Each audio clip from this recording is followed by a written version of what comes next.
अस्सलाम वालेकुम मुअज़्ज़ज़ ख़वातीन व हज़रात, इस्लामिक हिस्ट्री में खुश आमदीद।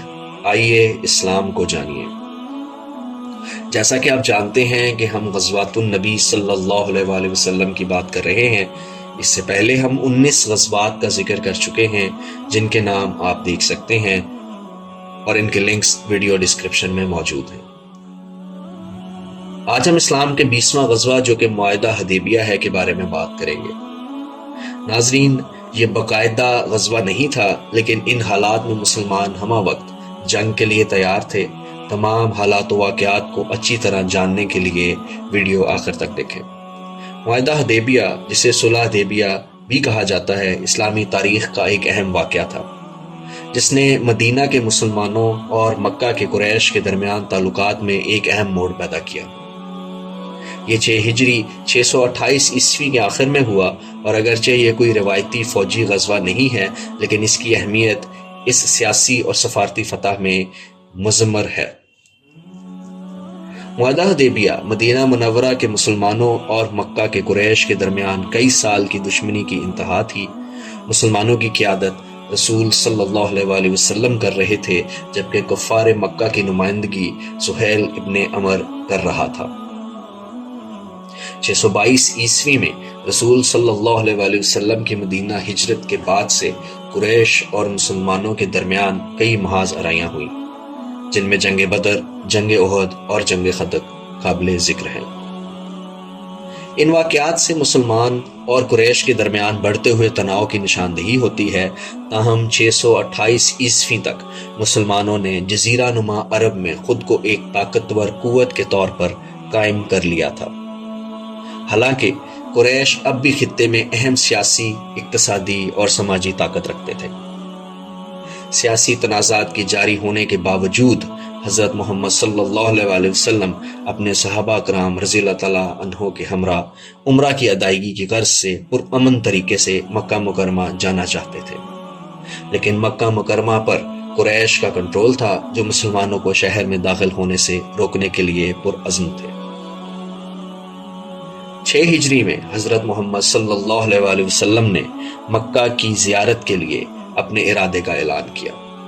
इस मुबारक सफ़र में तकरीबन 1400 सहाबा आप सल्लल्लाहु अलैहि वसल्लम के हमरा तैयार हुए, जिनमें मुहाजिरीन मक्का और अंसार मदीना दोनों शामिल थे।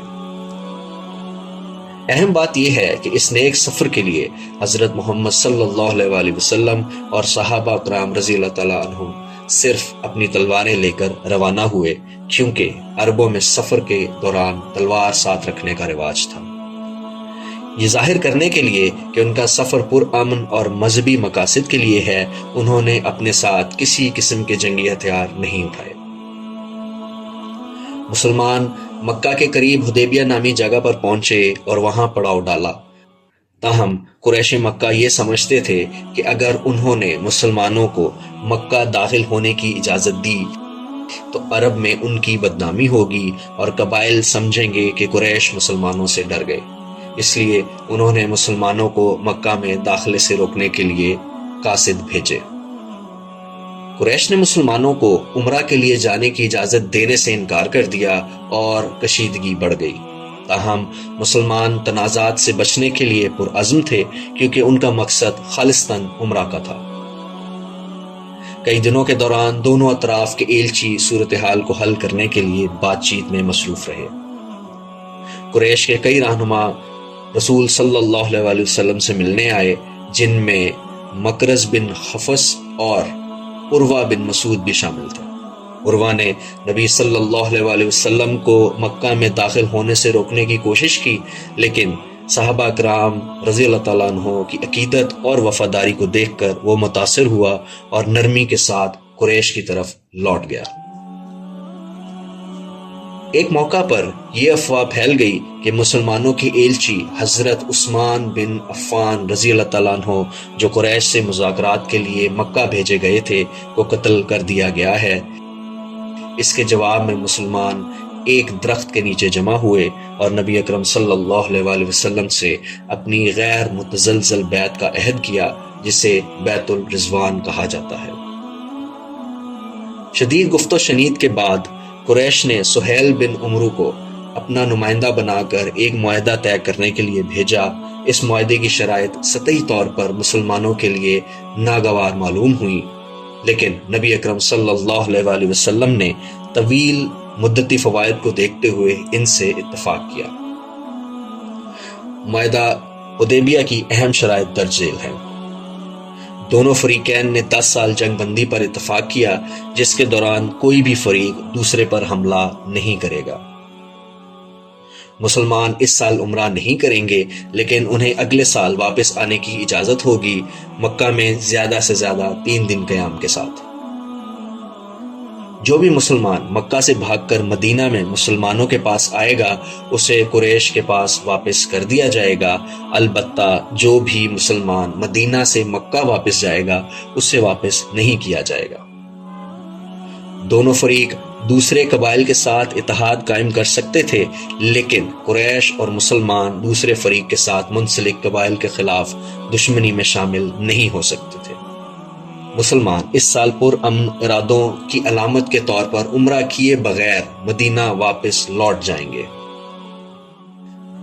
بہت سے مسلمان ابتدائی طور پر معاہدے کی شرائط، خاص طور پر عمرہ کیے بغیر مدینہ واپس لوٹ جانے کی شرط سے مایوس ہوئے۔ حضرت عمر بن خطاب رضی اللہ تعالیٰ عنہ نے خاص طور پر اپنے عدم اطمینان کا اظہار کرتے ہوئے سوال کیا کہ مسلمانوں نے اسے کیوں قبول کیا۔ ظاہری رعایتوں کے باوجود پیغمبر اسلام صلی اللہ علیہ وآلہ وسلم نے اس معاہدے کو ایک حکمت عملی کی فتح کے طور پر دیکھا۔ 10 سالہ جنگ بندی مسلمانوں کو قریش کی جارحیت کے مسلسل خطرے کے بغیر اپنی طاقت کو مستحکم کرنے اور اپنا پیغام پھیلانے کا موقع فراہم کرے گی۔ طویل مدت میں اس معاہدے نے مسلمانوں کو دوسرے قبائل کے ساتھ اتحاد قائم کرنے میں مدد کی، اور اس وجہ سے لوگ جوگ در جوگ مسلمان ہوئے۔ اگرچہ یہ معاہدہ شروع میں مسلمانوں کو نامناسب لگتا تھا، لیکن یہ مسلمانوں کے لیے ایک بڑی سفارتی کامیابی تھی۔ قریش نے بالآخر مدینہ میں مسلم ریاست کو ایک جائز وجود کے طور پر تسلیم کر لیا تھا، اور یہ تسلیم ایک نفسیاتی فتح تھی۔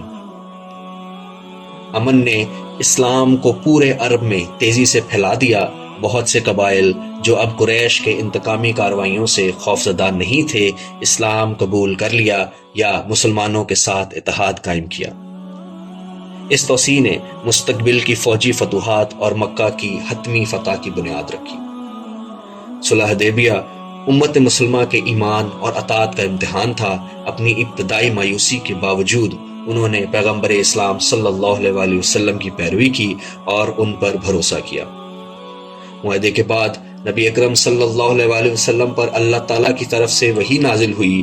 اس صورت میں اللہ نے اس معاہدے کو مسلمانوں کے لیے واضح فتح مبین سے تعبیر کیا، جو اس کی طویل مدتی اہمیت کو اجاگر کرتا ہے۔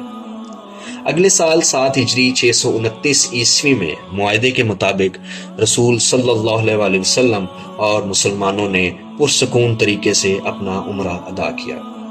معاہدے کے 2 سال کے اندر قریش نے مسلمانوں کے ساتھ ایک قبیلے پر حملہ کر کے اپنی شرائط کی خلاف ورزی کی۔ اس خلاف ورزی کی وجہ سے رسول صلی اللہ علیہ وآلہ وسلم نے ایک بڑی فوج کے ساتھ مکہ کی طرف کوچ کیا۔